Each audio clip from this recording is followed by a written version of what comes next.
Friends, स्वागत है आपका आज के इस वीडियो में। आज इस वीडियो में हम बात करेंगे कि ऐसे कौन से स्टॉक्स है जिन्हें हम अपने पोर्टफोलियो में लाइफ टाइम या लॉन्ग टर्म के लिए रख सकते हैं। इसके लिए सबसे पहले हमें उन बिजनेसेस के बारे में जानना होगा जो लाइफ टाइम चलने वाले हैं और उन बिजनेस की मार्केट लीडिंग कंपनी को एनालाइज किया जाए जो कंपनी आने वाले 20 से 30 सालों में यहाँ से ऊपर ही जाती हुई नजर आए। एग्जाम्पल के हिसाब से देखें तो वर्तमान में इंडिया बहुत ही तीव्र गति से विकास कर रहा है, तो इसके लिए वे कौन सी कंपनियां हैं जो प्रोडक्ट और सर्विस उपलब्ध कराएगी। जैसे अभी रिन्यूएबल एनर्जी के सेक्टर में, इलेक्ट्रिक व्हीकल में काफी ग्रोथ होने वाली है, तो हम उन इंडस्ट्रीज की, उन सेक्टर्स की मार्केट लीडिंग जो सबसे बड़ी कंपनीज है उनमें जब पैसा लगाने की बात करेंगे तो हमारा जो रिस्क फ्री वाला कॉन्सेप्ट है वो ऑलमोस्ट खत्म होता हुआ नजर आएगा। क्योंकि अगर कोई इंडस्ट्री खराब होगी तो उसकी जो सबसे बड़ी कंपनी है, मार्केट लीडिंग कंपनी है, उसका यहाँ पर खराब हो जाना या बैंकक्रप्ट हो जाना, इसके चांसेस ना के बराबर होंगे। तो इन्हीं सब बातों को ध्यान में रखते हुए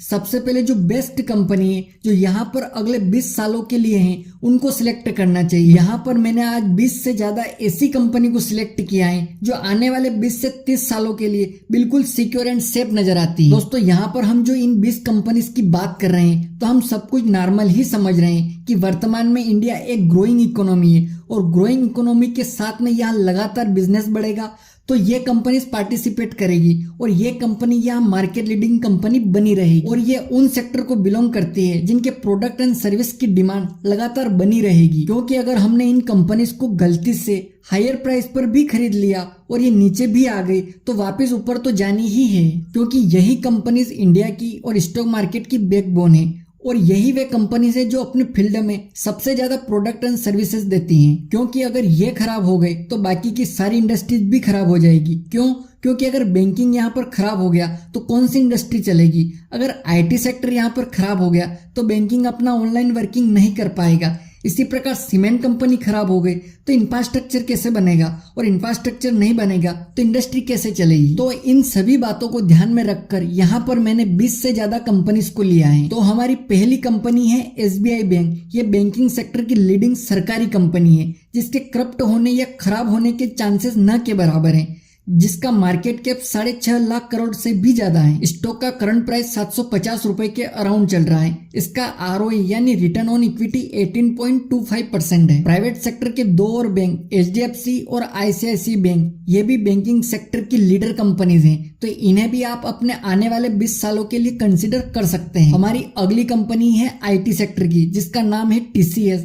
ये IT सेक्टर की सबसे बड़ी कंपनी है। इसका मार्केट कैप 13.5 लाख करोड़ से भी ज्यादा का है। इसका ROE यानी कि रिटर्न ऑन इक्विटी 44.35% है। और IT सेक्टर की एक और कंपनी है इन्फोसिस। ये इंडिया में IT सेक्टर की सेकंड लार्जेस्ट कंपनी है और इसके बिना भी इंडिया का काम नहीं चलने वाला है। तो IT सेक्टर में इन दो कंपनीज को लंबे समय के लिए कंसीडर कर सकते हैं। अब FMCG सेक्टर की कंपनी को देखें तो वो है हिंदुस्तान यूनिलीवर। ये FMCG सेक्टर की एक लार्जेस्ट कंपनी है जो आने वाले कई सालों तक चलने वाली है।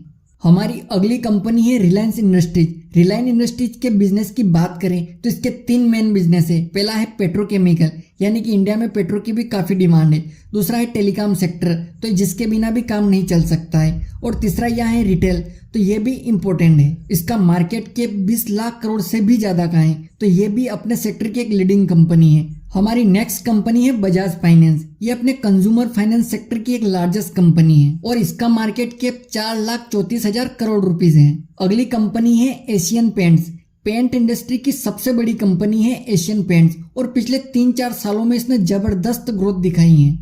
हमारी नेक्स्ट कंपनी है इंफ्रास्ट्रक्चर सेक्टर की, वो है अल्ट्राटेक सीमेंट, जो सीमेंट की लीडिंग कंपनी है। सीमेंट की एक और कंपनी है श्री सीमेंट, ये भी सीमेंट की बेस्ट कंपनी है, तो इन्हें भी आप कंसिडर कर सकते हैं। अब इलेक्ट्रिक व्हीकल के सेगमेंट में देखें तो इसमें जो कंपनी है वो है Tata Motors. Tata Motors auto sector की सबसे ट्रस्टेबल कंपनी है।